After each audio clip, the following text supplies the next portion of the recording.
Bismillahirrahmanirrahim. Assalamualaikum warahmatullahi wabarakatuh. Perkenalkan, nama saya Muhammad Ashar, NIM 60801-270, kelas TPKC, jurusan Teknik Perencanaan Wilayah dan Kota, Fakultas Sains dan Teknologi, Universitas Islam Negeri Alauddin Makassar. Di sini saya akan mempresentasikan bentuk-bentuk pemusnahan dan pembuangan akhir sampah pada mata kuliah Prasarana Wilayah dan Kota 2 dengan dosen mata kuliah Ian Auluddin STMT dan Muhammad Ikram Ulman Idris STM Engineering. Baik, yang pertama saya akan menjelaskan yaitu pengertian. Limbah atau buangan yang bersifat padat atau setengah padat yang merupakan hasil sampingan dari kegiatan perkotaan atau siklus kehidupan manusia, hewan dan tumbuh-tumbuhan. Kode AID 2003 atau sisa kegiatan sehari-hari manusia dan proses alam yang berbentuk padat menurut Undang-Undang Nomor 18 Tahun 2008. Selanjutnya yaitu bentuk-bentuk pemusnahan atau pembuangan akhir sampah.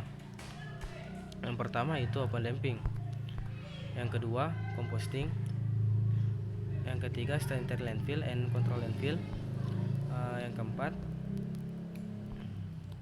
incineration, yang kelima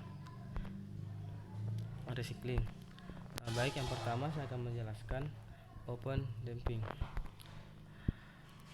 Open dumping merupakan jenis pembuangan akhir yang paling sederhana dan paling murah, yaitu penyediaannya suatu lokasi terbuka dan sampah dibuang begitu saja. Lokasi pembuangan terbuka ini hendaknya dipilih pada tempat yang agak rendah agar debu-debu maupun sampah dari jalan dapat dipadatkan. Potensi pencemaran lingkungan dari sistem open dumping. Yang pertama yaitu bila bercampur dengan sampah organik, maka tempat ini akan menjadi sumber pencemaran lingkungan seperti bau yang tidak sedap, kebakaran, berkumpulnya lalat, nyamuk, dan tikus, serta dapat menjadi sumber penyakit menular. Yang kedua, akibat pembusukan sampah ini akan timbul cairan limbah. Yang ketiga, estetika lingkungan yang buruk karena pemandangan yang kotor.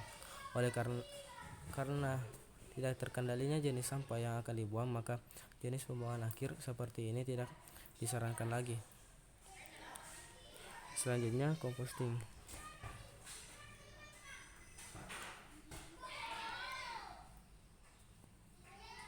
Composting didefinisikan sebagai suatu proses dekomposisi atau penguraian secara biologis dari senyawa-senyawa organik yang terjadi karena adanya kegiatan mikroorganisme yang bekerja pada suhu tertentu. Composting dengan bahan baku sampah domestik merupakan teknologi yang ramah lingkungan, sederhana dan menghasilkan produk akhir yang sangat berguna bagi kesuburan tanah atau tanah penutup bagi landfill. Proses pengomposan mereduksi volume timbunan sampah hingga 75%. Mikroorganisme yang berperan dalam proses pengomposan bakteri, actinomycetes, dan fungi. Selanjutnya, sanitary landfill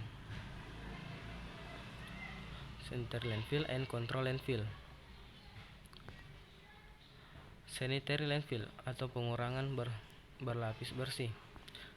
Sarana pengurangan sampah sampah ke lingkungan yang disiapkan dan dioperasikan secara sistematik dengan penyebaran dan pemadatan sampah pada area pengurungan serta penutupan sampah setiap hari.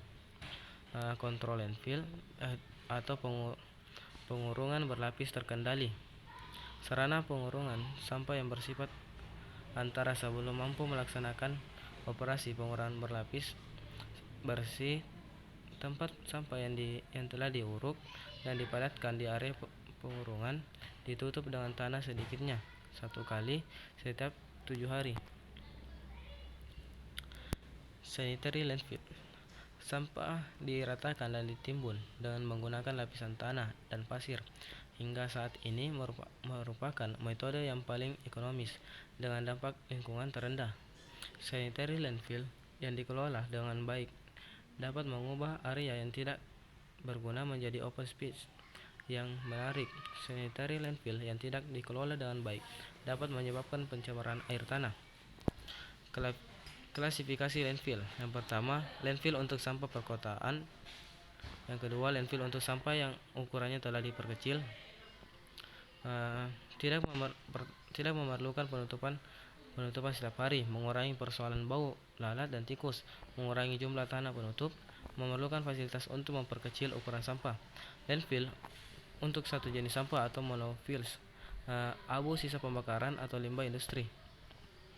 Syarat-syarat lokasi landfill. Yang pertama itu batasan lokasi, ketersediaan lahan, akses, kondisi tanah dan topografi, kondisi klimatologi, hidrologi air permukaan, kondisi geologi dan hidrologi, kondisi lingkungan lokal. Selanjutnya itu mekanisme pelaksanaan landfill. Yang pertama, sampah dimasukkan ke dalam lubang, dipadatkan dan ditutup dengan rak tanah. Kedua, mengurangi jumlah tikus, lalat, dan firmin lain. Yang ketiga, mengurangi bahaya kebakaran. Keempat, mengurangi bau. Kelima, mengurangi bahaya pencemaran air permukaan dan air tanah. Yang keenam, sistem baru dilengkapi dengan pengumpul air lindih dan gas yang dihasilkan selama dekomposisi. Kekurangan sistem sanitary landfill. Timbulnya gas yang dapat menyebabkan pencemaran udara seperti metan, hidrogen sulfida, dan gas amonia dan lainnya. Hidrogen sulfida dan gas amonia, walaupun jumlahnya sedikit, namun dapat menyebabkan bau yang tidak enak sehingga dapat merusak sistem pernafasan tanaman dan membuat tanaman kekurangan gas oksigen dan akhirnya mati. Terjadinya kebakaran pada landfill. Kontaminasi air tanah dan aquifer oleh leakage dan sisa-sisa tanah yang terkontaminasi. 5.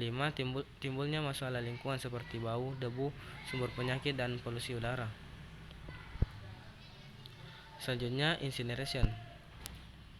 Incineration merupakan metode pemusnahan sampah dengan cara pembakaran. Incineration dipakai secara luas di negara-negara maju. Kelebihan incineration: yang pertama, merupakan sistem pengolahan sampah tingkat tinggi. Kedua, sistem ini dapat mengelola berbagai jenis sampah.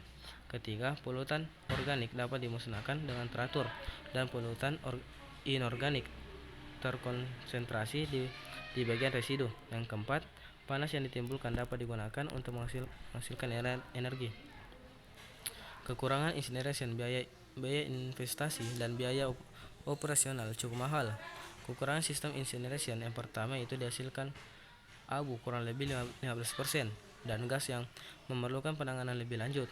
Yang kedua, gas yang dihasilkan dari pembakaran dengan menggunakan alat ini dapat mengandung gas pencemaran berupa mononitrogen oksida, sulfur oksida, dan lain yang dapat mengganggu kesehatan manusia.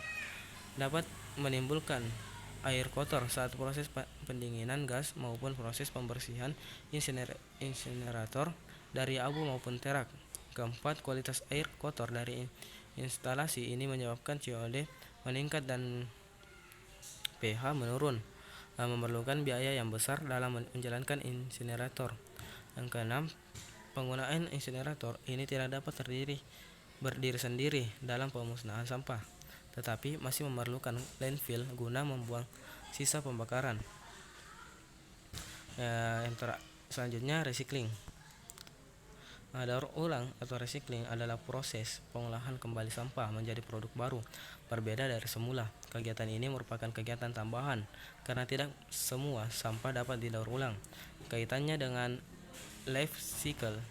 Perlu diingat bahwa recycling adalah kegiatan industri yang juga membutuhkan energi dan dapat mencemarkan lingkungan. Adapun bahan-bahan yang dapat didaur ulang, yang pertama kertas, kedua plastik, tiga logam, contohnya besi, baja, baterai, aluminium, dan gelas. Baik, mungkin hanya itu yang dapat saya sampaikan.